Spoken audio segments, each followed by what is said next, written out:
Hello बच्चों। हम लोग land use pattern in India देख रहे थे, जिसके अंदर सबसे पहला पॉइंट हम रखे कि लैंड यूज जो टोटल एरिया है इंडिया का वो है 3.28 मिलियन स्क्वायर किलोमीटर, और जिसमें हम लोगों ने यहाँ पर नॉर्थ ईस्टर्न स्टेट और Jammu and Kashmir occupied by Pakistan और चाइना का हम लोगों ने सर्वे नहीं किया था। इसके अलावा हम लोगों ने ये भी देखा कि जो हमारे फॉरेस्ट एरिया थे उसमें फॉरेस्ट पॉलिसी हम लोगों ने अपनाई थी, जिसमें डिजायर्ड 33% जो है वो टोटल जोग्राफिकल एरिया किसी भी स्टेट का वो क्या रहेगा, हमारा रिजर्व रहेगा किसके लिए, फॉरेस्ट के लिए। इसके अलावा यहाँ पर हम लोगों ने ये भी देखा था कि यदि हम लैंड सोर्सेस का एप्रोप्रिएट यूज नहीं करेंगे तो वो क्या होगा कि वो एक डिग्रेड होता चला जाएगा, और ये हमारी पॉलिटिकल, कल्चरल और इकोनॉमिकल प्रॉब्लम्स को जनरेट करेगा।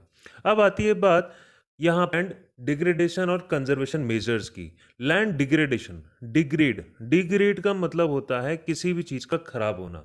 अब कैसे होगा? जब हम किसी भी चीज को ओवर यूटिलाइज करें, या हम कहें कि वो उसका यूटिलाइजेशन बिल्कुल हो ही नहीं रहा है, तो वो दोनों कंडीशन होती है आपके किसी भी चीज का डिग्रेडेशन होने का। सपोज यदि मान लिया कि आपने एक मकान बनाया, एक मकान बनने के बाद में वहां आप गए ही नहीं, और कभी कुछ उसमें आपने कुछ साफ सफाई भी नहीं करी, तो होगा क्या कि कुछ समय के बाद चीज़ें खराब हो जाएंगी। ठीक ऐसे ही ह्यूमन एक्टिविटीज़ जैसे कि डिफॉरेस्टेशन, ओवरग्रेजिंग, माइनिंग, क्वायरिंग, ये सारी चीज़ें जो हैं वो आपका लैंड डिग्रेडेशन के एक इम्पॉर्टेंट फैक्टर्स हैं, जिनके वजह से लैंड जो है वो आपकी डिग्रेड होती है। इसके अलावा जैसे कि झारखंड, छत्तीसगढ़, अच्छा ये इंपॉर्टेंट पॉइंट है, इसमें एनटीएससी के अंदर क्वेश्चंस आते हैं। स्टेट्स लाइक झारखंड, छत्तीसगढ़, मध्य प्रदेश, उड़ीसा, यहाँ पर डिफॉरेस्टेशन हो रहा है किसके वजह से? माइनिंग की वजह से। क्यों हो रहा है? क्योंकि यहाँ पर रिच रीजन्स हैं, ये यहाँ पर आपके आयरन ओर, कॉपर, बॉक्साइट, ये सारी चीज़ें मिलती हैं। तो यहाँ पर जितनी भी माइनिंग एक्टिविटीज़ हो रही हैं उससे हो क्या रहा है कि हम लोग फॉरेस्ट को यहाँ पर क्लियर करते जा रहे हैं, और फॉरेस्ट को क्लियर किया तो वहाँ वहाँ क्या होगा, लैंड आपकी डिग्रेड हो जाएंगी। ठीक, तो इसी वजह से ये फैक्टर्स हैं। इन स्टेट्स में कई बार मैच द कॉलम के अंदर आता है झारखंड, छत्तीसगढ़, वहाँ पर आपका लैंड डिग्रेड हो रहा है किसकी वजह से? माइनिंग की वजह से। ऐसे ही राजस्थान, मध्य प्रदेश, महाराष्ट्र, वहाँ पर ओवर ग्रेजिंग जो है वो मेन रीज़न है लैंड डिग्रेडेशन का। ऐसे ही पंजाब, हरियाणा, वेस्टर्न यूपी, वहाँ पर ओवर इरिगेशन। ध्यान से देखो, ये वही एरियाज हैं जहाँ पर ग्रीन रिवोल्यूशन सबसे ज़्यादा सक्सेसफुल रहा, मतलब कि सबसे ज़्यादा प्रोडक्शंस रहा। और तो यहाँ पर होता क्या है, लैंड डिग्रेडेशन हुआ। कैसे हुआ? क्या किया हम लोगों ने? ओवर इरिगेशन किया। ओवर इरिगेशन की वजह से भी कैसे होगा लैंड डिग्रेडेशन? भाई हम तो पानी डाल रहे हैं, उससे होगा क्या? देखो, सरफेस होती है अंडुलेटिंग। अंडुलेटिंग सरफेस का मतलब हुआ कि सरफेस जो है वो प्लेन तो नहीं है। अब प्लेन नहीं है तो यहाँ पर हम लोगों ने जब पानी डाला तो वो गड्ढों के अंदर पानी जमा हो गया। अब क्या हुआ? इवेपोरेशन हुआ। तो इवेपोरेशन होने की वजह से जो पानी के सॉल्ट होते हैं वो सॉल्ट वहीं पर रह गए, और इसकी वजह से क्या हुआ? सैलिनिटी बढ़ गई और एल्कलिनिटी भी बढ़ गई। सॉइल यहाँ पर क्या हुआ? डिग्रेड हुआ। आया समझ में? अब आती है बात यहाँ पर इसके कंजर्वेशन की, कि भाई इसके सॉल्यूशंस क्या होंगे। तो सबसे पहली बात है, जैसे डिफॉरेस्टेशन हुआ तो हम एफॉरेस्टेशन कर दें, मतलब कि पेड़ लगा दें, या प्रॉपर मैनेजमेंट करें, ग्रेजिंग। तो ये सब मेजर्स यहाँ पे काम आ सकते हैं। इसके अलावा शेल्टर बेल्ट्स आपने कभी ऐसा देखा होगा कि हम लोग क्या करते हैं कि जैसे मान लिया कि घर में कुछ एक गार्डन लगाया। अब गार्डन लगाया, यहाँ पर लास्ट में कुछ जाली लगाते हैं, तो वो एक तरीके का शेल्टर बेल्ट होता है। ऐसे ही जिन एरियाज के अंदर आपके जैसे बड़े एरिया है वहाँ पर हम क्या कर सकते हैं, डेजर्ट एरिया है सपोज मान लिया, तो डेजर्ट को बढ़ने से रोकने के लिए वहीं पर हम डेजर्ट के पास में या लास्ट में हम क्या करते हैं, आपके ट्रीज को ग्रो करते हैं। तो वो क्या होगा कि शेल्टर बेल्ट्स का काम करते हैं। जब भी हवाएं चलेंगी तो उन ट्रीज से टकरा के वो वहीं पर रह जाएंगे सॉइल, और इससे हमारा लैंड डिग्रेडेशन कम हो जाएगा। ठीक, ऐसे ही मैनेजमेंट, वेस्टलैंड्स के जितने भी हमारे हैं उसका प्रॉपर मैनेजमेंट करना। मतलब वेस्टलैंड्स कई तरीके की होती हैं, जैसे हमने प्रीवियसली लेक्चर्स में देखा है कि लैंड को हम लोगों ने क्लासिफाइड किया था अलग अलग फैक्टर्स में, मतलब कि लैंड यूज पैटर्न देखा था हम लोगों ने। तो ऐसे ही जो वेस्टलैंड्स हैं उनका प्रॉपर मैनेजमेंट हो, वो कैसे कर सकते हैं? सपोज यदि मान लिया कि एक ज़मीन पूरी तरीके से बंजर है, बट हम लोगों ने टेस्टिंग करी लैब वगैरह के अंदर कि उसको कुछ सालों के बाद में उपजाऊ बना सकते हैं। तो वहाँ पर हम लोगों ने क्या किया, प्रॉपर इरिगेशन, फर्टिलाइजर्स और ये सब चीज़ें डाल के उसका प्रॉपर मैनेजमेंट कर दिया। ऐसे ही हमारी माइनिंग एक्टिविटीज़ वगैरह को हम लोग यहाँ पर कंट्रोल कर दें, माइनिंग एक्टिविटीज़ को थोड़ा सा रिस्ट्रिक्ट करें, या जहाँ पर माइनिंग एक्टिविटीज़ बहुत ज़्यादा एसेंशियल है वहीं पर वहाँ हम लोग माइनिंग एक्टिविटीज़ करें, बाकी जगह हम लोग क्या करें, फॉरेस्टेशन करते चले जाएं। Proper discharge and disposal of industrial effluents, ये बहुत ज़्यादा इंपॉर्टेंट पार्ट है कि यहाँ पे जितने भी इंडस्ट्रीज़ हैं उन सब का कचरा जो है वो आपके बाहर निकल जाता है और उसको हम लोग जनरली लैंड एरियाज या पानी के अंदर हम लोग डायरेक्टली डिस्पोज करें। तो उसके वजह से क्या हो रहा है, हमारा लैंड का डिग्रेडेशन हो रहा है। तो इन सब चीज़ों को यदि हम लोग ध्यान रखें, हम लैंड को कंजर्व कर सकते हैं। ठीक।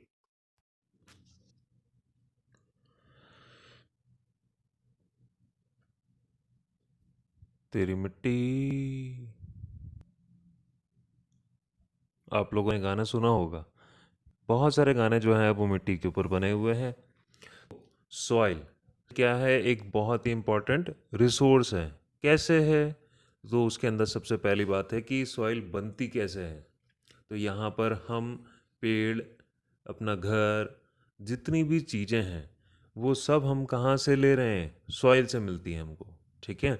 तो सॉइल जो है उसके बनने के लिए सबसे इम्पॉर्टेंट पार्ट है कि उसका रिलीफ, जहाँ पर जिस तरीके की वेजिटेशन होगा वहाँ पर आपकी उसी तरीके की सॉइल मिलेंगी, plus pin rock, bed rock, climate, vegetation, या उसके अंदर माइक्रो न्यूट्रिएंट्स, माइक्रो बैक्टीरियाज और टाइम। क्योंकि 1 सेंटीमीटर सॉइल बनने में लगभग मिलियंस ऑफ ईयर्स लग जाते हैं। तो सॉइल जो है वो बहुत ही एक इम्पॉर्टेंट रिसोर्स है। मेरा एक सवाल है, सॉइल रिन्यूएबल रिसोर्स है या नॉन रिन्यूएबल रिसोर्स है, सोच के बताओ। तो सॉइल क्या है, एक रिन्यूएबल भी है और एक नॉन रिन्यूएबल रिसोर्स भी है। यदि मैं फर्टाइल सॉइल की बात करूं तो फर्टाइल सॉइल जो है वो आपका क्या है, बहुत मिलियंस ऑफ ईयर्स लग जाते हैं, तो वो क्या हो गया, एक तरीके का नॉन रिन्यूएबल रिसोर्स हो गया। और ऐसे ही यदि नॉन कल्टिवेबल सॉइल है तो उसके लिए आपका वो रिन्यूएबल रिसोर्स के अंदर, कैटेगरी के अंदर डाल सकते हैं। तो सॉइल जो है वो क्या है, एक इंपॉर्टेंट रिसोर्स है। इसके अलावा यहाँ पर बहुत सारे फैक्टर्स होते हैं जो कि सॉइल के फॉर्मेशन के अंदर कंट्रीब्यूट करते हैं, जैसे कि नेचर, नेचर के अंदर जिसका टेम्परेचर हो गया, क्लाइमेट हो गया, हो गया, विंड हो गया, ग्लेशियर्स हो गया। अच्छा, आपको पता है कि ग्लेशियर्स जो हैं वो भी आपका क्या करते हैं, इरोजन करते हैं। वो मैं आगे आपको बताऊंगा कि ग्लेशियर कैसे काम करते हैं। ठीक है। ऐसे ही डिकम्पोजर्स हो गए, जो छोटे छोटे माइक्रो ऑर्गेनिजम्स हो गए, वो भी क्या है, आपके सॉइल के फॉर्मेशन में बहुत इंपॉर्टेंट रोल प्ले करते हैं। आपने कभी ध्यान दिया होगा कि जैसे यदि मान लिया कि हिंदू धर्म के अनुसार यदि कोई आदमी मरता है तो वो क्या होता है कि उसको हम लोग जला देते हैं, और जलाने के बाद में उसके क्या एशेस को हम लोग आपके रिवर्स वगैरह के अंदर इमर्ज कर देते हैं। तो हमारी बॉडी भी क्या है, कैसे कहते हैं कि आदमी जो है वो मिट्टी का बना है, मिट्टी में मिल जाएगा। तो मिट्टी क्या है, उसके अंदर, आदमी के अंदर, मतलब हम लोग जो हैं हमारे अंदर में भी हमारा जो फॉर्मेशन है वो भी क्या है, एक तरीके का न्यूट्रिएंट्स है। हमको भी विटामिन्स, न्यूट्रिएंट्स, ये सारी चीज़ें की रिक्वायरमेंट होती है, ऐसे ही रिक्वायरमेंट होती है। तो जब भी डिकम्पोजर्स यहाँ पर लगता है, क्या वो हमेशा सेल के अंदर मिल जाते हैं। ठीक। ऐसे ही केमिकल और ऑर्गेनिक चेंजेस जो होते हैं सॉइल के लिए, वो भी इक्वली इंपॉर्टेंट होते हैं, जिसमें हमारे ऑर्गेनिक या ह्यूमस कंटेंट मिलते हैं। इसकी वजह से उसकी वेजिटेशन वेरी करते हैं।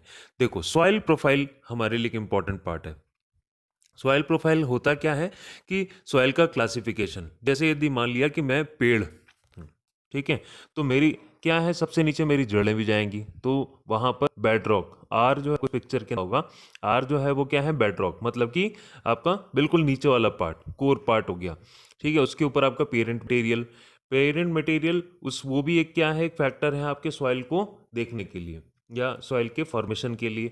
सॉइल दिखने में जैसा, मतलब कि जैसे हम लोग कहते हैं ना कि हमारे पेरेंट्स जैसे थे, उनके जैसे हम यहाँ दिखते हैं, तो ऐसे ही आपके अंदर में भी है। फिर आती है बात सब सॉइल। सब सॉइल के ऊपर होता है एलिवेटेड होराइजन या टॉप सॉइल, उसके ऊपर, और ह्यूमस और ऑर्गेनिक कंटेंट उसके ऊपर सबसे ऊपर रहेगा। तो वैसे यदि सॉइल प्रोफाइल एनसीईआरटी के अकॉर्डिंग यदि हम देखें तो वो ए, बी, सी और डी कैटेगरी के अंदर बटा हुआ रहता है। तो सबसे नीचे हमारा जो है वो पेरेंट रॉक हो गया, उसके ऊपर आपका सब सॉइल हो गया, फिर आपका टॉप सॉइल हो गया। तो ये सारी चीज़ें जो है वो उसके अंदर कैटेगराइजेशन सॉइल प्रोफाइल के अंदर आती हैं। अब आती है बात क्लासिफिकेशन ऑफ सॉइल्स, जिसमें हम लोग सबसे पहले पढ़ेंगे alluvial soil. Alluvial alluvial fluvial word से बना है। फ्लूवेल का मतलब होता है पानी। जहाँ पर भी आपको आपके फ्लूवेल दिखे वहाँ पर आप दिमाग में पानी ले आना। हाँ ठीक, तो पानी कहाँ है? पानी है हमारे कोस्टल एरियाज में। दूसरा पानी कहाँ है? दूसरे पानी है हमारे हिमालयन रिवर्स के अंदर। तो जैसे इस मैप के अंदर दिख रहा है आपको कि ज़्यादातर जितने भी जो आपके डेल्टा एरियाज हो गए वो प्लस ऊपर से जितने भी हमारे पानी वाले एरिया और आपको कौन से सॉइल मिल रही हैं?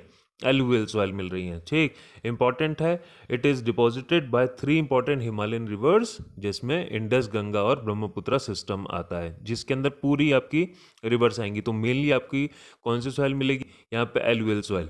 अच्छा, यहाँ हो क्या रहा है? जैसे ऊपर से आ रहे हैं, ऊपर से पानी आया, तो ऊपर से पानी आया तो जहाँ पर ब्रेक लगा उनके स्लोप में वहाँ तो थोड़ी सी कोर्स हो गई। ठीक, सॉइल कोर्स का मतलब हो गया थोड़ा सा उसके जो पार्टिकल्स हैं वो थोड़े से बड़े हो गए। ठीक है, तो वहाँ पर थोड़ा हमको वेजिटेशन कम दिखेगा। जैसे कि 9th क्लास के अंदर आप लोगों ने पढ़ा होगा कि ऊपर सबसे पहले भाबर बेल्ट आती है, भाबर के बाद में आपकी तराई बेल्ट आती है।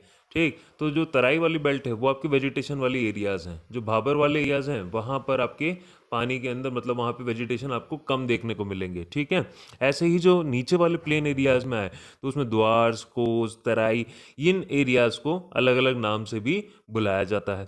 ऐसे ही एज वाइज क्लासिफिकेशन भी है। एज वाइज क्लासिफिकेशन जैसे कि बांगर बांगर बांगर आपका सीमेंट वाला बुढ़ा है, मतलब कि बंजर है। ठीक है, तो ओल्ड एलुवियल सॉइल को जहाँ पर हम कहते हैं आपके बांगर। अच्छा, इसके अंदर जो कैल्शियम के डिपॉजिट्स होते हैं उनको कहते हैं कंकर। याद रहेगा, तो ये हमारे लिए इंपॉर्टेंट है। न्यू एलुवियल सॉइल जो है वो आपका खादर कहलाता है। ऐसे ही जितने भी आपकी सॉइल्स हैं, ये सॉइल के अंदर आपका पीपीएल है। पीपीएल कैसे? जैसे आईपीएल होता है वैसे ये it is rich in PPL. ठीक, पोटैश, फॉस्फोरिक और लाइम, ये इंपॉर्टेंट इसमें मेजर कॉन्स्टिट्यूएंट्स कह सकते हो या न्यूट्रिएंट्स कह सकते हो। It is ideal for the growth sugarcane, paddy, wheat, cereal और के लिए ये सबसे ज़्यादा यूजफुल होती है। नेक्स्ट जो सॉइल है हमारी ब्लैक सॉइल। ब्लैक सॉइल ये बहुत इंपॉर्टेंट है।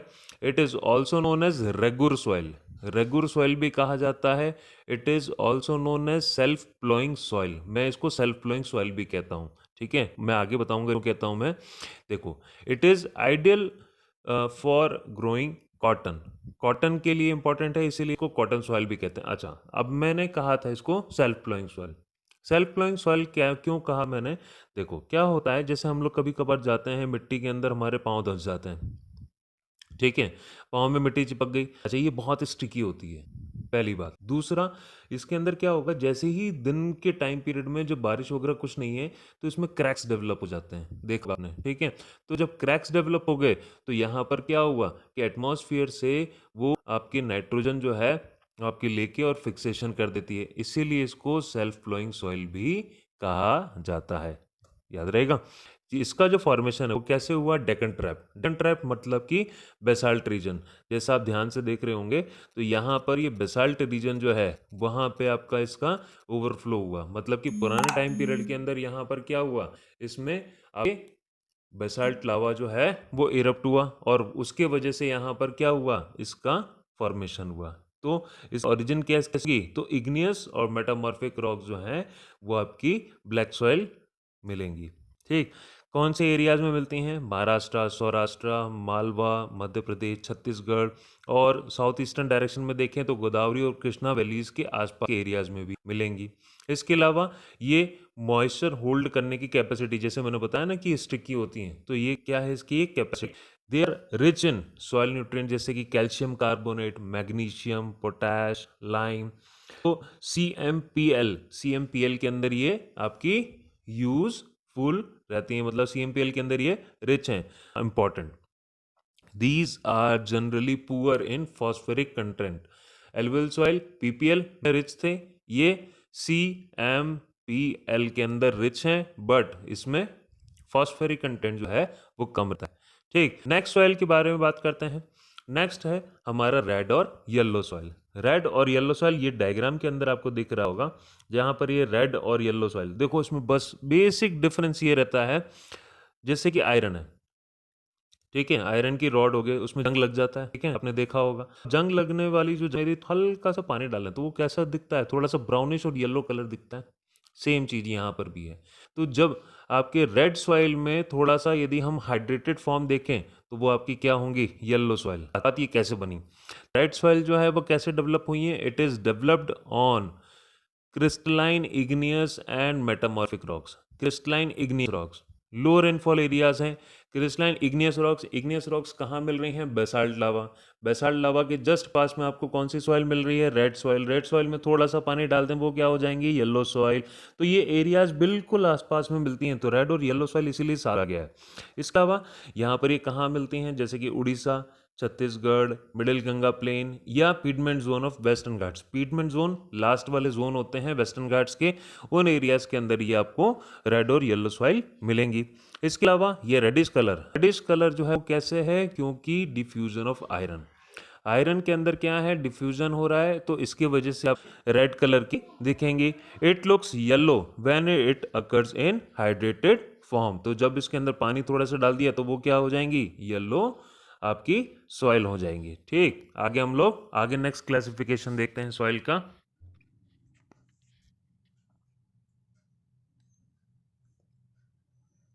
नेक्स्ट जो सॉइल के बारे में बात करते हैं वो है लेटेराइट सॉइल। लेटेराइट सॉइल जो है वो आपका लैटिन वर्ड लेटर से मिलके बना है, जिसका मतलब होता है ब्रिक। ब्रिक मतलब जैसे जिस तरीके से ब्रिक आपकी दिखती हैं वैसे ही आपकी लेटेराइट सॉइल भी दिखेंगी। जैसे आप इस मैप के अंदर देखो, इस मैप में आप जब आप वेस्टर्न घाट्स और ईस्टर्न घाट्स के बीच में देख रहे हैं और उसी के पास में जस्ट आप देखेंगे कि थोड़ा सा आपके एक ब्रिक लाइक स्ट्रक्चर जो है वो आपको दिख रहा है, मतलब इस तरीके की आपकी सॉइल जो है वो आपको देखने को मिलती हैं। और इसके अलावा लेटेराइट सॉइल डेवलप कैसे हो रहे हैं ये बहुत इंपॉर्टेंट है। यहाँ पर हाई टेम्परेचर और हैवी रेनफॉल, मैंने कहा हाई टेम्परेचर हैवी रेनफॉल, मतलब कि एक मान लिया कि एक एरिया है जहाँ पर उस सॉइल के ऊपर बहुत ज़्यादा टेम्परेचर हो रहा है और बहुत ज़्यादा रेनफॉल है, मतलब कि यहाँ पर बहुत ज़्यादा इंटेंस क्लाइमेटिक फैक्टर जो हैं वो इफेक्ट कर रहे हैं। तो इसकी वजह से क्या होता है कि ये यहाँ पर लीचिंग हो जाती है। लीचिंग का मतलब होता है कि जिस तरीके से जो सॉइल के अंदर मिनरल्स वगैरह जो मिलते हैं वो क्या हो जाते हैं, लॉस हो जाते हैं। तो यहाँ पर हाई टेम्परेचर और हैवी रेनफॉल कहाँ पर मिलेंगे, लेटेराइट सॉइल इंडिया में आपको नियर बाय जहाँ पर टेम्परेचर ज़्यादा है, जहाँ पर टेम्परेचर ज़्यादा होगा वहाँ पर आपका क्या होगा, वहाँ पर रेनफॉल भी ज़्यादा होगा। रेनफॉल भी ज़्यादा होगा तो वहाँ पर क्या हो जाएगा, लीचिंग हो जाएगी। लीचिंग हो जाएगी तो इसका मतलब वहाँ पर मिनरल जो हैं वो सॉइल के अंदर नहीं मिलेंगे। मिनरल्स नहीं मिलेंगे तो वो सॉइल क्या हो जाएगी, थोड़ी सी एसिडिक हो जाएगी। और थोड़ी सी एसिडिक हो जाएगी तो हम क्या उगाएंगे, उसके अंदर काजू उगा देंगे। ठीक है, तो याद रहेगा। तो ये चीज़ बहुत इंपॉर्टेंट है। तो ये सॉइल इंडिया में कहाँ कहाँ मिलती है, जैसे कि कर्नाटका, केरल, तमिलनाडु, मध्य प्रदेश या हिली एरियाज के अंदर जैसे कि उड़ीसा, असम, इन एरियाज के अंदर आपको लेटेराइट सॉइल देखने को मिलती हैं। और जैसे मैंने बताया कि ये सॉइल जो है वो किसके लिए यूज़फुल है, ये आपके टी कॉफ़ी के लिए यूज़फुल है। और आंध्र प्रदेश और तमिलनाडु, केरल के अंदर हम लोग इनके अंदर क्या उगा देते हैं, काजू उगा देते हैं। ठीक है, नेक्स्ट जो सॉइल है दैट इज एरिड सॉइल। नाम से पता लग रहा है कि एरिड सॉइल जो है उसको हम डेजर्ट सॉइल भी कहते हैं। अच्छा, ये कैसे देखती हैं, ये आपकी सैंडी इन टेक्सचर और सलाइनिन नेचर होती है, मतलब कि यहाँ पर सैलिनिटी इस सॉइल के अंदर ज़्यादा होती है।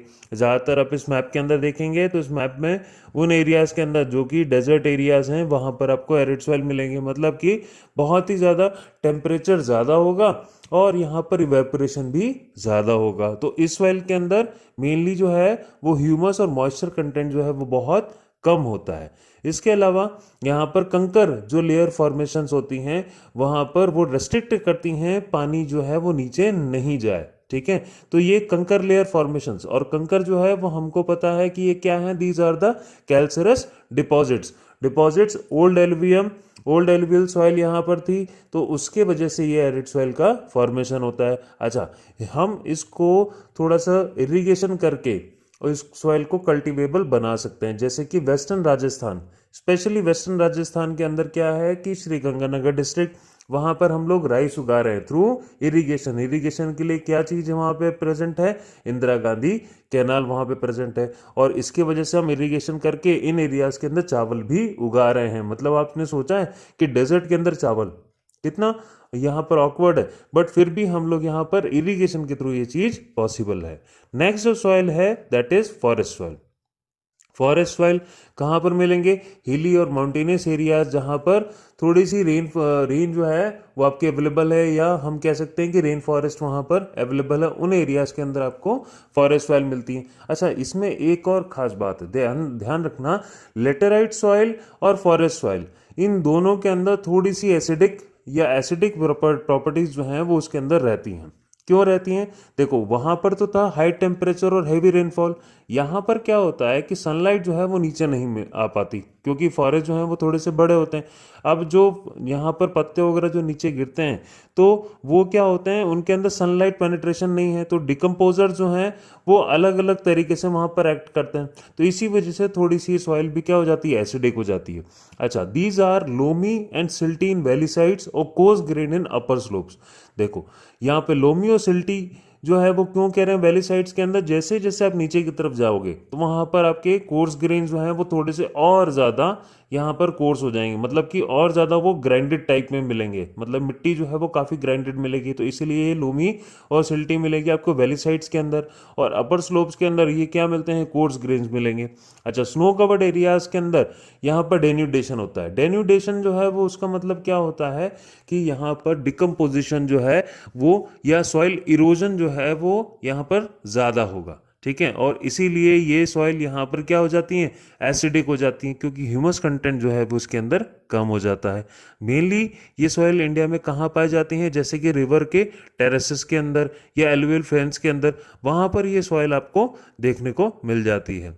अब आती है बात soil erosion and conservation. Soil erosion, erosion क्या होता है, कोई भी चीज जब आपकी खराब हो रही है, कोई भी चीज जब आपकी खराब हो रही है उसको हम कहते हैं इरोजन, और उसको जब कंजर्व करने की बात करेंगे तो उसको कंजर्वेशन कहेंगे। अच्छा, इरोजन कैसे भी हो सकता है, जैसे कि human as well as natural factors यहाँ पे होंगे। जैसे यदि मैं बात करूँ तो क्या होगा, सिंपल सी कुछ एक एग्जांपल देख लेते हैं। जैसे कि मैंने मान लिया, आप लोगों ने गली क्रिकेट का नाम सुना है, सुना ही होगा, ठीक है, तो वहां पर क्या है, सपोज हम शहर के अंदर एंटर हो रहे हैं, बीच चौराहा है, चौराहा से आपके जब आप मेन अंदर सड़क पे जा रहे हो और उसी के बीच में जो गलियां हैं वो हो गई गली, ठीक। देखो, जब पानी का फ्लो हो रहा है, पानी जो है वो जब आपके पूरा उसके अंदर फ्लो हो रहा है आपकी फील्ड्स वगैरह के अंदर, तो फील्ड्स में क्या होता है, एक बड़ा सा फील्ड है और जो बड़ा एरिया है वो हो गया गली, ठीक। और बीच में जो छोटी छोटी अंदर की तरफ जो आपके जाते हैं, छोटे छोटे खेतों के अंदर जाते हैं, उसको कहते हैं रिल्स, ठीक है। तो जब रिल्स आपकी थोड़ी सी बड़ी हो जाती हैं तो वो क्या हो जाती हैं, गलीज। गलीज भी और जब बड़ी हो जाएंगी तो वो बन जाएंगी आपकी वी शेप वैलीज, आपकी U shape valleys, gorges, canyons. ये सब चीज़ें जो हैं वो पानी की वजह से ही होता है। तो ये मैंने आपको कुछ चीज़ें बताई जो कि आपके एनटीएससी के अंदर में या अदर एग्जाम्स के अंदर में भी काम आ सकती है, कि ये सारी जितने जैसे जॉर्ज, आपके कैनियंस, गलीज, रिल्स, ये सारी चीज़ें क्या होती हैं, ये आपकी पानी की वजह से बनती हैं। अच्छा, यही जो गलीज होती हैं वो कई बार ये कल्टीवेशन वगैरह के लिए फ्रूटफुल नहीं होती, तो इसीलिए इसको हम क्या कहते हैं, बैडलैंड। और चंबल के बैडलैंड जो है वो आपके बहुत ज़्यादा आपके फेमस हैं, जैसे कि चंबल के बेसिन के अंदर जो लैंड्स ये बैडलैंड होते हैं उनको हम क्या कहते हैं, रवाइंस कहते हैं, और यहाँ पे चंबल के डाकू भी बहुत ज़्यादा फेमस हैं। अच्छा, एक और चीज़, टॉप ऑफ द सॉइल जब आपका रिमूव हो जाता है या हम कहें कि वो आपका धुल जाता है तो उसको हम कहते हैं आपके शीट इरोजन। क्या कहते हैं उसको, शीट इरोजन कहते हैं। अच्छा, सॉइल इरोजन जो है वो और भी वजहों से होता है, जैसे कि आपके डिफेक्टिव मेथड्स ऑफ फार्मिंग, हम पुराने तरीकों से फार्मिंग कर रहे हैं, कोई नया मेथड्स नहीं अपना रहे हैं, तो उसके वजह से भी यहाँ पर सॉइल का इरोजन होता है। प्लोइंग इन रॉन्ग वे, जो कि अप्स एंड डाउन स्लोप जो है वो उसके अंदर हम लोग नहीं कर पा रहे हैं, ढंग से फ्लोइंग नहीं कर पा रहे हैं, तो इसकी वजह से भी वाटर की वजह से आपका सॉइल का इरोजन हो जाता है। अब आती है बात कि यहाँ पर इसको कैसे आपको कंजर्व करें। कंजर्व के अंदर सबसे पहला है, जैसे कि कई बार कंटोर प्लोइंग का नाम सुना होगा। कंटोर प्लोइंग का मतलब क्या होता है, जब हम कंटोर लाइंस के अंदर आपके जब कल्टीवेशन करते हैं तो उसके वजह से क्या होगा कि जो स्लोप्स के हैं, स्लोप्स जब बनते हैं तो स्लोप्स के वजह से पानी जो है वो रुक रुक के आता है। तो इससे क्या होगा कि आपको सॉइल का कंजर्वेशन होगा, सॉइल इरोजन जो है वो आपका रुक जाएगा, या हम कहें कि उसकी यहाँ पर इंटेंसिटी कम हो जाएगी। तो उस तरीके से हम लोग सॉइल का इरोजन बचा सकते हैं। अच्छा, एक और मेथड है स्ट्रिप क्रॉपिंग। स्ट्रिप क्रॉपिंग के अंदर क्या करते हैं हम लोग, कुछ ग्रास के स्ट्रिप्स जो हैं वो क्रॉप्स के बीच में लगा देते हैं, ताकि उससे क्या होगा, जब हवा यदि तेजी से चलेगी तो वहाँ पर वो जो घास है या वो ग्रास है, उन क्रॉप्स को या उनके सॉइल को इधर उधर जाने से वो प्रिवेंट करते हैं। तो इसकी वजह से यहाँ पर सॉइल इरोजन रुकेगा। अच्छा, इसके अलावा शेल्टर बेल्ट्स भी बनाते हैं।